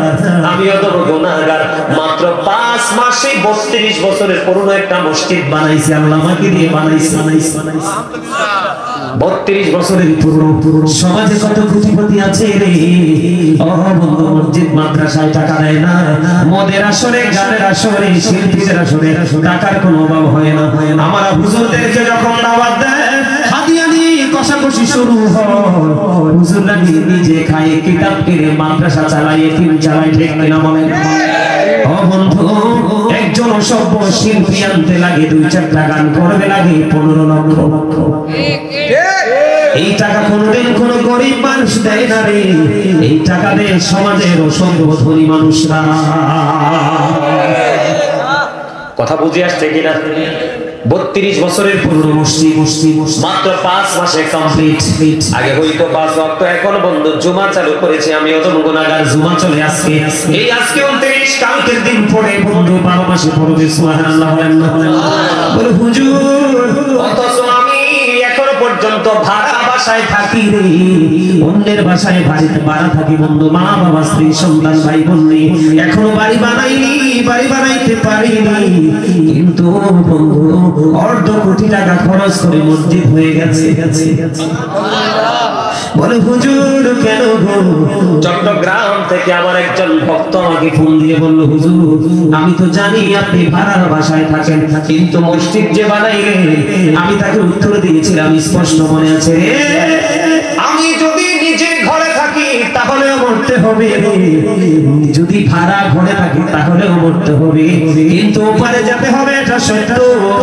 আমার নবীজি জানিয়ে দিয়েছে, রে আমার পাগল উম্মতেরা, পৃথিবীর বুকে যদি কেউ তোমরা আল্লাহর ঘর, জান্নাতের বাগান, বাইতুল্লাহ বানাইতে পারো, মসজিদ বানাইতে পারো, হোক এইটা পাকা দানা, হোক বা টিন দিয়ে, হোক বা মাটি দিয়ে, হোক বা বড়, হোক বা ছোট, যেটাই যেই কন্ডিশনে হোক না কেন, তুমি যদি পৃথিবীর বুকে কোন আল্লাহর ঘর জান্নাতের বাগান বানাইতে পারো, আল্লাহ রাব্বুল আলামিন নিজে কুদরতিভাবে তোমার জন্য জান্নাতে ঘর বরাদ্দ দিয়ে দিয়েছে। এমন লোভ কখনো কোনো মুমিনকে সামলাইতে পারে? কথা বলেন, পারে? পারে। আমার সাথে আমার কিছু ভালোবাসার মানুষ তারাও যুক্ত হয়েছে। সুবহানাল্লাহ বলেন, আরো জোরে বলেন। আমি আপনাদেরকে আরেকটা হাদিস শরীফ বলি। আব্দুল্লাহ ইবনে মাসউদ রাদিয়াল্লাহু তাআলা আনহু থেকে হাদিস খানা বর্ণিত। আমার নবীজি একদিন সাহাবায়ে কেরামদেরকে ডেকে বললেন, তোমাদের মধ্যে কেউ কি আছো যে নিজের সম্পদের চাইতে ওয়ারিসের সম্পদ বেশি পছন্দ করো? সাহাবীরা বললেন, না ইয়া রাসূলুল্লাহ, আমাদের মধ্যে এমন কেউ নেই। নবীজি তখন বললেন, তাহলে নিজের সম্পদ কোনটা, ওয়ারিসের সম্পদ কোনটা তোমরা জেনে নাও। নবীজি বললেন, মানুষ ইন্তেকাল করার আগে আল্লাহর সন্তুষ্টির জন্য যা দান করে যায় সেটা হলো তার নিজের সম্পদ, মরার পরে ওপারে গিয়ে পাবে। আর যেটা পৃথিবীতে রেখে যায়, যেমন ক্ষেত, বাগান, বাড়ি, সোনা গয়না, ক্যাশ, কিছু টাকা, এগুলো আসলে যদিও তিনি মৃত্যু ব্যক্তি রেখে গেছে, এগুলোতে আর ওনার কোনো মালিকানা নেই, তিনি চিরদিনের জন্য চলে গেছে, এগুলোর মালিক হলো তার ওয়ারিস। এই জন্য নবী বলেছেন, বুদ্ধিমান মানুষের কাজ হলো নিজের সম্পদের, ওয়ারিসের সম্পদের আগে নিজের সম্পত্তি কি করা, মজুদ করা। আর নিজের সম্পদ হলো আল্লাহর সন্তুষ্টির জন্য আপনি যেই কাজে ব্যয় করেন, এটা হলো কি। আর এদিকে সূরা বাকারাতে আল্লাহ কি বলেছেন, ঈমানদার ওরাই, মুমিন ওরাই, সাবধানী ওরাই যারা অদৃশ্যে বিশ্বাস করে, সালাত কায়েম করে, আল্লাহ যে দৌলত দিয়েছে তা থেকে দান করে। আপনি একটা খেজুর পরিমাণে দান করেন, আপনার সওয়াব কম হবে না। আপনারা কি মসজিদের জন্য, মসজিদ কোন দিকে? এটা মসজিদ, টিনের ঘর, টিন দিয়ে বানায় রাখছে, ওয়াল হইছে। আরে আমি বিল্ডিং দেখে তো বুঝতে পারছি উপরে টিন, এটা টিন সেট। তো এটাকে আপনারা একটু ডেভেলপ করতে চান না? নিজের এরিয়ার সবাই মিলে একটা মসজিদ দিলে কত সুন্দর লাগে, মসজিদে আসলে বসলে শান্তি লাগে না? আপনারা এই মসজিদের জন্য কি আসলে সত্যি দান করবেন? যদি বলেন যে করবেন, আমি কথা বলবো না, বলবো করবেন না। হ্যাঁ, আমি আপনাকে তো বলবো না যে আপনি আপনার ক্ষতি করে দেন। নবীকে ওই সাহাবীকে বলছিলেন, সবগুলো দাও, আমার 500 টাকা দাও। আপনার নামে 500 টাকা খাতা আছে নি রে? লেখো সুন্দর করে, তুমি দিয়ে আমার সামনে দিয়ে এখানে বসে। তবে আমি আপনাদেরকে বলি, যেহেতু আল্লাহর ঘর, আপনারা 5000 মানুষ যদি এই মসজিদটা বানান, ঠিক 5000 মানুষের মালিকানা থাকবে। হাসরের ময়দানে আল্লাহ যেই জান্নাতে আপনার জন্য যে মসজিদটা, ঘরটা থাকবে, এটা 5000 জনের মালিকানা। তাই তাতে কিচ্ছু যায় আসে না। ডোন্ট কেয়ার, কারণ আল্লাহ বলেছে, আকুলু কাওলান সাদীদা, সে দা রাইট থিং, সত্য কথা বলো। সুবহানাল্লাহ বলেন। বুখারী শরীফের মধ্যে একটি হাদিস, আল্লাহর হাবিব দেখতে পেলেন এক লোক রক্তের নদীতে সাঁতার কাটে, সফরে বের হইছে, ফেরেশতারা সঙ্গী।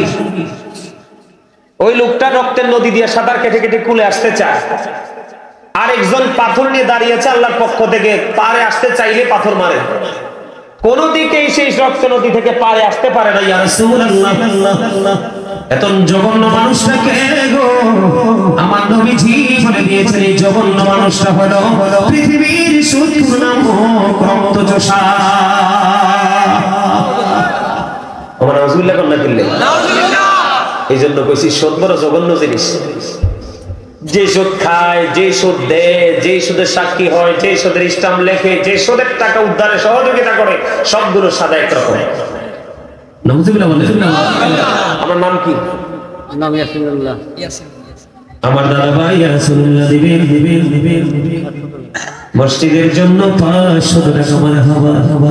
আল্লাহ গো, ইয়াসিনুল্লাহকে তুমি কবুল করে নাও, জীবনের গুনাহগুলো তুমি maaf করে দাও, হায়াতের মধ্যে বরকত দিয়ে দাও, আপন স্বজনের কবর আযাব তুমি বন্ধ করে দাও, দুনিয়ায় যারা বেঁচে আছে নেক তুমি বাড়িয়ে দাও।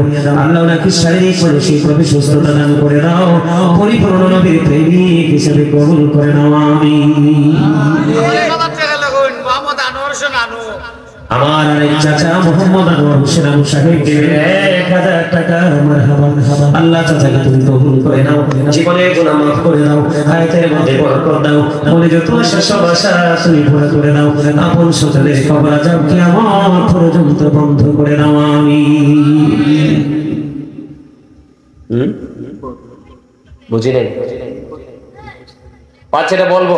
আরেকটা কথা বলি, এখন আমাদের দেশে অনেক ফিতনা বের হইছে, আপনাদের এলাকায় আছে কিনা জানি না। যদি কখনো দেখেন কোন মসজিদের খতিব সাহেব, মসজিদের যে আপনার মিম্বরটা বানানো হয় এখন কাঠ দিয়ে বানায় না, যদি কখনো দেখেন যে সে মসজিদের মিম্বরের উপরে সিঁড়িতে বসছে অথবা মিম্বরটার দুইটা সিঁড়ি দিয়েছে, মনে করবেন সে অনেক বড় অপরাধ করেছে। কারণ উপরেরটাতে এক একটা মর্যাদা আছে, উপরেরটাতে বসে খুতবা দিতেন আমার নবীজি, সুবহানাল্লাহ বলেন। নবীজি যেটাতে বসে খুতবা দিতেন এটাতে সাহাবীরাও বসে খুতবা দিতেন। তিনটা দিতে হবে মাস্ট বি, কারণ দুইটা দিলে উপরেরটাতে বসতে হবে, নিচেরটা পা রাখতে হবে। এটা কখনোই বৈধ নয়। যদি আপনাদের এলাকায় বা কোথাও দেখেন এটা নিয়ে আপনারা বলবেন, কারণ এখন নবীর দুশমন মৌলবী, নবীর আদর্শকে কবর দেওয়ার মতো মৌলবী রাস্তাঘাটে, দোকানপাটে, বাড়িঘর, গ্রামে গঞ্জে সব জায়গায় ধীরে ধীরে প্রকাশিত হচ্ছে। ঠিক কিনা বলেন? আর যারা বলেন ঠিক না বলেন, এটা খেয়াল করবেন। এরকম অনেক সুন্নাহ আছে তারা বাতিল করে দিচ্ছে। আল্লাহ রাসূল বলেছেন কিয়ামতের পূর্বক্ষণে পৃথিবীতে সবচেয়ে নিকৃষ্ট মানুষ হবে আলেমরা, কারণ তাদের সঠিক শিক্ষা থাকবে না, তারা মন গড়া কথা বলবে, মন গড়া কাজ করতে করতে মানুষকে বিভ্রান্তির মধ্যে ফেলে দিবে। আল্লাহ যেন আমাদেরকে ওই ধরনের ফিতনা থেকে বাঁচিয়ে রাখতে জন্য বলেন আমিন। দাও না, নাম বললে কি তৈব কই লাগবা? হ্যাঁ দেখোইতা না নেই রাখি দাও। তোমরা আমি হাসতেও পারো না, হার্ট অ্যাটাক করে মরবা তো। আরে এটা ইতামাত আমি ভালো করি পারি, তবে 100% হয় না, কারণ ওই সিলেটে আসি না। তোমার দিকে তাকান। আল্লাহ রাসূল বলেছে সুস্থ থাকার জন্য গুরুত্বপূর্ণ হাদিস শরীফে এসেছে হাসি খুশি থাকা। হাসি খুশি এবং ফ্রি মানুষ সহজে অসুস্থ হয় না, যেটা হুতুম পেঁচার মতো এটা দেখবেন হঠাৎ করে নাই কই কি হইছে, কই স্পোর্ট দেখ কেমনে কই হার্ট অ্যাটাক করব না, সারাদিন পেঁচার মতো থাকে। আর যেটা ফ্রি দেখবেন সবার সাথে হাসি খুশি দুঃখ সুখ শেয়ার করে দেখবেন একদম রিল্যাক্স। আল্লাহ রাসূল বলেছেন তোমরা হাসি খুশি থাকো, কখনো কি থাকো না, ভারী হয়ে থাকো না। এর লাগি বলছি নি আপনারা হাসেন না কেন, হার্ট অ্যাটাক করবেন তো। হার্ট অ্যাটাক করব এই সিলিটি বাত কি দা মাত্তাম ভারী না নি, এটা মাত্তাম ভারী তো অনাতে লাগবে মাত্র ভাজিল এটা লাগি দোয়া করব আল্লাহ দিতা। আচ্ছা আমিন যখন আমিন। আচ্ছা কোন একবার বলেন জোরে কোক আমিন। ঠিক আছে ইতারে ফেস দিল আকাশ খালি।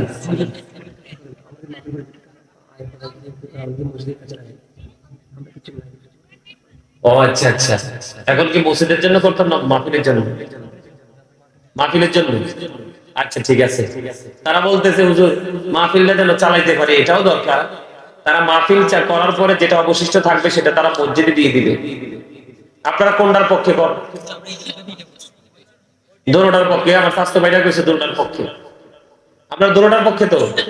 তাহলে কি তারা হাঁটতে তো হয় এক পথে, দুই পথে তো হাঁটা যাবে না। আপনারা বলেন ঠিক আছে দেওয়া হয়? তাহলে মাহফিলে তাহলে এগুলো ইয়ে করে রাখো, এইগুলো যেগুলো আছে এগুলো মসজিদের জন্য দিয়ে দিবা। আর মাহফিলের জন্য তাইলে আপনাদের মাহফিলের জন্য কালেকশন করতে হলে তো প্যান্ডেল লাগবে, মাইক লাগবে না? তাবারক তো করছো তোমরা, তাবারক আছে। গরু গোস্ত দিয়া, মাংস কইও না, এটা ভালো মত না। গোস্ত কই তাই ভাই গোস্ত। আচ্ছা আপনারা বলেন দিবেননি? দিলে দেন, না হলে আমার কিন্তু সময় না, আমার অনেক দূর যেতে হবে। আবার দিবেন আপনারা? মা তো শক্ত হয়েছেন কিনলে মাহফিল হওয়া লাগবে না। এই বছর 2 জন আসছে, আগামী বছর আরো 2 জন আসবে। এতে দুনিয়াবাসীরও লাভ, কবরবাসীরও লাভ। মাঝখানে মজা হইলো আপনি এবং আপনার সন্তানেরা কি হতে পারে, শিক্ষা নিতে পারে, বিভিন্ন বিষয়ের উপরে অর্জন করতে পারে। আল্লাহর রহমত কি হয় জমিনে নেমে আসে। সুবহানাল্লাহ বলেন। আরো জোরে। ওই যে আনো ওনার নাম কি বলুন? এগুলা ওই যে 200 টাকা ওইটা মসজিদের জন্য আলাদা রাখেন। আল্লাহ তোমার এই প্রিয় বান্দা তোমার জগসারে নগদ দিয়ে দিয়েছেন 500 টাকা আল্লাহ কবুল করো মঞ্জুর করো দানের খবর তুমি সোনার মদিনায় পৌঁছায় দাও এই দানের উসিলায় জীবনের গুনাহ মাফ করে দাও হায়াতের মধ্যে বরকত দিয়ে দাও কবরবাসীর কবর আযাব তুমি বন্ধ করে দাও আমিন বলে জি যার মতো করে দেন অল্প অল্প করে দিলেও হয়ে যাবে মাইক প্যান্ডেল দিবা মাইক দিবা এটা গতবারের এটা না এই বছর যারা গতবার দিছে এই বছর কে দিবেন বলেন মাইক প্যান্ডেল পোস্টার এগুলো মাহফিলে আসলে আমাদের এলাকায় একটা মাহফিল হয় বুঝছেন